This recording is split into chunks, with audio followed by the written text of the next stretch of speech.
नमस्कार मित्रांनो, माझं नाव प्रमोद मोहिते. माझ्या यूट्यूब चॅनल आपल्या सर्वांचे स्वागत आहे.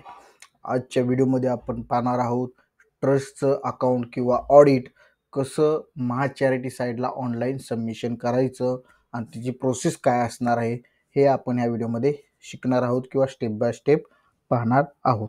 तत्पूर्वी जर तुम्ही माझ्या चॅनलला सबस्क्राईब केलं नसेल तर सबस्क्राईब करून घ्या आणि हे व्हिडिओ तुम्ही लास्टपर्यंत बघा, तरच तुम्हाला ती प्रोसेस एक्झॅक्ट समजून जाईल. तर आपण व्हिडिओकडे वळूया. तर सर्वप्रथम तुम्हाला महाचॅरिटी साईडला यायचं आहे. महाचॅरिटी साईडला आल्यानंतर तुम्हाला अशा प्रकारचं हे दिसेल साईट. तिथं तुम्हाला इथं हे जे मेनू दिसतंय, वेळ उपलब्ध, आपले ट्रस्ट जाणून घ्या, हे तर तुम्हाला एक ट्रस्ट अकाउंट सबमिट हे आपल्याला दिसेल. तिथं बटनावर क्लिक करायचं आहे. तिथं बटनावर क्लिक केल्यानंतर तुम्हाला नेक्स्ट प्रोसेस येणार आहे. तुम्हाला जी काय तुमची ट्रस्ट आहे ती सर्च करायची आहे. इथं ट्रस्ट अकाउंट दिसत आहे. हे ट्रस्ट अकाउंटमध्ये तुम्हाला काय करायचं आहे, तुमची स्वतःची ट्रस्ट सर्च करायची. आता ट्रस्ट ॲड कशी करायची, जर एखाद्या ट्रस्ट नवीन असेल तर ती ॲड कशी करायची त्याचा एक व्हिडिओ आपण बनवलेला आहे. ते तुम्ही तिथे जाऊन बघू शकता किंवा मी तुम्हाला डिस्क्रिप्शन बॉक्समध्ये त्याची लिंक देऊन देईन की आपली ट्रस्ट नवीन जर असेल तर ती ॲड कशी करायची, मग तुम्हाला अकाउंट सबमिट करता येईल. आता जर आपण ॲड ट्रस्ट केली असेल तर तुम्हाला काय करायचं आहे, इथं तुमचं जे PTR ऑफिस आहे, जे काय येत असेल ते टाकायचं आहे. तुमच्या ट्रस्टचा नंबर असेल तर नंबर टाकायचा आहे आणि नेम किंवा ॲड्रेस जे काय तुम्हाला इन्फॉर्मेशन असेल ते टाकायची आहे. आणि इथं तुम्हाला काय करायचं आहे, सर्च ट्रस्ट करायचे आहे. किंवा जर तुम्हाला ॲड ट्रस्ट करायचं असेल तर तुम्ही ॲड बी करू शकता. जर नसेल तर तुमची ऑलरेडी ॲड असेल तर तुम्हाला काय करायचं आहे, सर्च ट्रस्ट करायचं आहे. ते केल्यानंतर तुम्हाला नेक्स्ट जे पेज येणार आहे, तुमची जी ट्रस्ट असणार आहे, जर तुमची ॲड ट्रस्ट झालेली असेल तर तुम्हाला इथं असं खाली जे दिसत आहे, तुम्हाला इथं खाली trust number, trust name, society name, trustee name, address हे सगळं येऊन जाईल. ते आल्यानंतर जर तिथं आले नाही तर तुमची ट्रस्ट ॲड नसणार आहे, तर तुम्हाला ती ॲड करून घ्यायची आहे. इथं आता व्यक्तीची ट्रस्ट आलेली आहे आणि आपल्या इथं दिसत आहे ट्रस्ट अकाउंट. ट्रस्ट अकाउंटवर आपल्याला क्लिक करायचं आहे. ट्रस्ट अकाउंटवर क्लिक केल्यानंतर तुम्हाला नेक्स्ट जी पेज येणार आहे ते म्हणजे ट्रस्ट अकाउंट. त्यानंतर तुम्हाला अकाउंटिंग इयर चॉईस करायचं आहे. तुम्ही 22-23चं करताय, 23-24चं करताय किंवा 24-25चं करचाल, ते तुम्हाला इथं अकाउंटिंग इयर काय करायचं आहे, चॉईस करायचं व आर्थिक वर्ष चॉईस करायचं आहे. ते चॉईस केल्यानंतर तुम्हाला अशा प्रकारे बघा, आपण आता 23-24चं ट्रस्ट ऑडिट सबमिट करत आहे किंवा ट्रस्टचा रिपोर्ट सबमिट करत आहे. तर इथं ट्रस्टचा मी 23-24 फायनान्शियल इयर चॉईस केलेला आहे. त्याचबरोबर तुम्हाला टोटल इन्कम इथं तुम्हाला दोन प्रकार येतील, एक 5,000 अबाव, 5,000 बिलो. जी काय तुमची ट्रस्टचं जे काय ॲप्लिकेबल होत असेल ते तुम्हाला सिलेक्ट करायचं आहे. ते सिलेक्ट केल्यानंतर तुम्हाला काय येणार आहे, तिथं तुमची शेड्यूल येणार आहे ट्रस्ट ऑडिटचे, ते आपल्याला फाईल करायचे. आता इथं ही जी काय ट्रस्टचं आपण ऑडिट सबमिशन करत आहे ते आहे अबाव 5,000 किंवा बिलो 5,000, तुमचं जे काय असेल ते. आता हे अबाव 5,000 आहे म्हणून.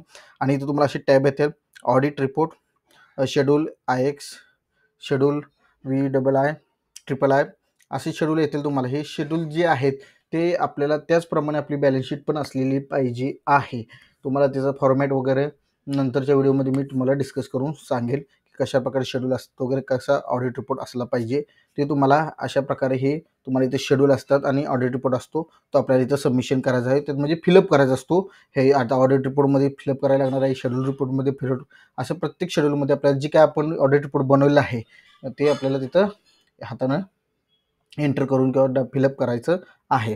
त्यानंतर तुम्ही नेक्स्ट बघू शकता, जर आपण ते सगळं केलं आहे त्यानंतर तुम्हाला एकदा असा पॉपअप येईल की सबमिट करायचं आहे का, ते विचारतो. सबमिट म्हणायचं आहे.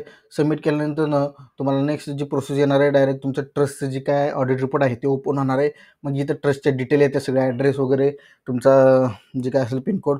त्याचबरोबर आपल्याला ऑडिटर ॲड करायचा असतो. ऑडिटर पण आपल्याला इथं ॲड CA पण करावं. जर तुमचा ऑडिटर जर नसेल, सर्च केल्यानंतर तुम्हाला येतच नसेल ऑडिटर तुमचा CA, तर तुम्हाला इथं ॲड CA डिटेल पण आहे, तिथं तुम्हाला डिटेल ॲड करायचे आहेत. त्यानंतर तुमचा CA तर खाली सर्च केला तर तुम्हाला येऊन जाईल. आधी तर तुम्हाला काय करायचं आहे, तुमचं डिटेल आल्या, CA ऑडिटरच्या डिटेल आल्यानंतर तुम्हाला CAचं जी काय डिटेल आहे ते सर्च करायचं आहे. म्हणजे CA आपला त्या लॉगिनला सर्च करायचं. लॉगिनला सर्च केल्यानंतर तुम्ही तर बघू शकता खाली अशा प्रकारे तुम्हाला CAची लिस्ट येऊन जाईल.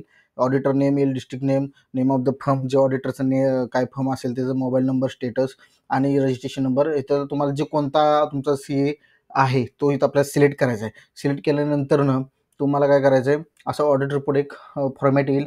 जसं आपण ऑडिट रिपोर्ट बनवलेला आहे तशी तुम्हाला इथं काय करायचं आहे, ती सगळे येस नो जे काय तुमचे ऑडिटचे क्लॉज असतील ते तुम्हाला इथे करायचे आहेत. हे सगळं जे काय आपण भरतोय ते आपण ऑलरेडी ऑडिट रिपोर्ट्स काय केलेलं आहे, प्रिंट काढलेलं आहे, साईन स्टॅम्प मारलेला आहे. हे ऑडिट रिपोर्ट भरल्यानंतर तुम्हाला इथं खाली रिमार्क टाकायचा आहे. जे काय असेल ते त्या ट्रस्टच्या बद्दल काय माहिती द्यायची असेल तर तुम्ही तर रिमार्क टाकू शकताय. त्याचबरोबर तुम्हाला जे ट्रस्ट ऑडिटचा जो काय आपण प्रिंटआउट काढून ऑडिटरची साईन स्टॅम्प मारलेला आहे ते तुम्हाला काय करायचं, इथं ऑडिट रिपोर्ट अपलोड करायचा आहे, पूर्ण सेट अपलोड करायचा आहे. त्याचबरोबर जर तुम्ही 30 सप्टेंबर नंतरनं जर ऑडिट रिपोर्ट सबमिट करत असाल तर तुम्हाला एक ॲफिडेविट इथं तुम्हाला अपलोड करावी लागेल. त्यानंतर CA मेंबरशिप सर्टिफिकेट, ज्यानं तुमचं ऑडिट केलेलं आहे त्याचं मेंबरशिप सर्टिफिकेट जे असेल ते इथं अपलोड करायचं आहे. इथं तुम्हाला कॅप्चर कोड टाकायचा आहे. कॅप्चर कोड टाकल्यानंतर तुम्हाला काय करायचं, सबमिट बटनावर क्लिक करायचं आहे. सबमिट बटनावर क्लिक केल्यानंतर तुम्हाला ते ऑडिट रिपोर्ट तुमचा सेव्ह झालेला आहे. इथं तुम्हाला बघा ऑडिट रिपोर्ट सबमिटेड आलेला आहे. त्यानंतर तुम्हाला ऑडिट रिपोर्ट, त्यानंतर आता आपलं शेड्यूल आलेलं आहे, नेक्स्ट शेड्यूल, त्यात तुमची ट्रस्टची जी काय आहे ती इन्फॉर्मेशन येणार आहे. ती इन्फॉर्मेशन आल्यानंतर तुम्हाला त्या शेड्यूलमध्ये काय टाकायचं आहे, तर अशा प्रकारे तुम्हाला एक्सपेंडिचर आणि इन्कमचा साईड सगळी टाकायची आहे. जी काय तुम्ही बनवली असेल ऑलरेडी तिथं तुम्हाला हे सेक्शन वाईज टाकत जायचं किंवा हे जे काय सेक्शन दिले आहेत त्याचे त्यामध्ये ते अमाऊंट टाकत जायचं आहे. ते टाकल्यानंतर तुमची जी काय ते शेड्यूलची टोटल आहे ती मॅच झाली पाहिजे.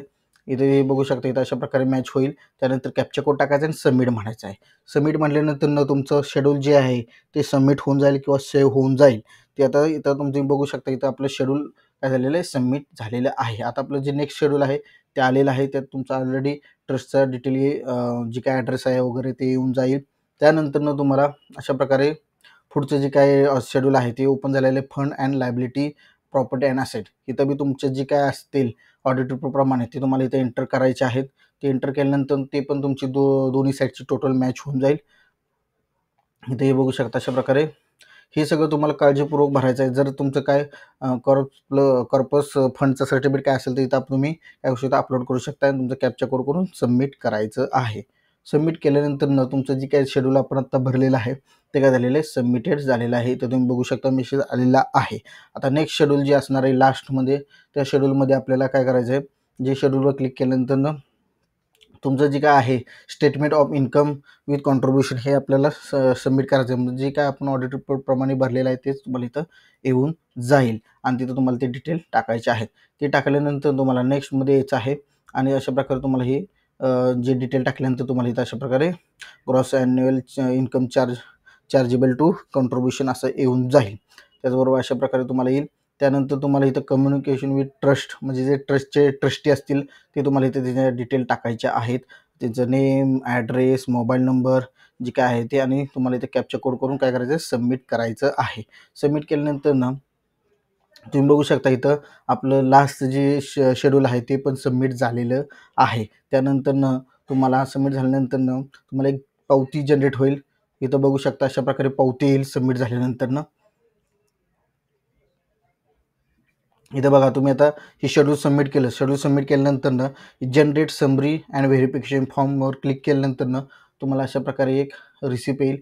ते काय करायची, प्रिंटआउट काढायची आहे किंवा आपल्याला सेव्ह करून ठेवायचे आणि ह्यावर जे काय तुमच्या ट्रस्टीच्या साईन असतील ते साईन आणि ऑडिटरची साईन घेऊन आणि आपल्या ऑडिट रिपोर्टची कॉपी घेऊन आपल्याला जिथं आपलं लोकेशन असेल धर्मादायक आयुक्त तिथं जाऊन तुम्हाला काय करायचं ते सबमिशन करायचे. म्हणजे तुमची फायनल ऑनलाईन जी आपण अपलोड केली आहे ती पण ऑफलाईन जाऊन ती रिसिप्ट घेऊन यायची आहे.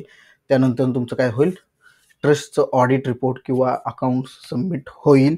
हे तुम्हाला 30 सप्टेंबरच्या आत करावं लागेल. ओके, तर हे तुम्ही अशा प्रकारे तुम्ही बघितलं. ह्या आपण व्हिडिओमध्ये संपूर्ण सोप्या भाषेत आपण काय शिकलो की ट्रस्टचं ऑडिट किंवा अकाउंट कसं सबमिट करायचं. त्यानंतर आपण सगळ्या गोष्टी समजून सांगितल्या, कुठं कुठं काय काय अपलोड करायचे आणि सर्व जी काय माहिती भरायची आहे ती पूर्णपणे करेक्ट भरायची.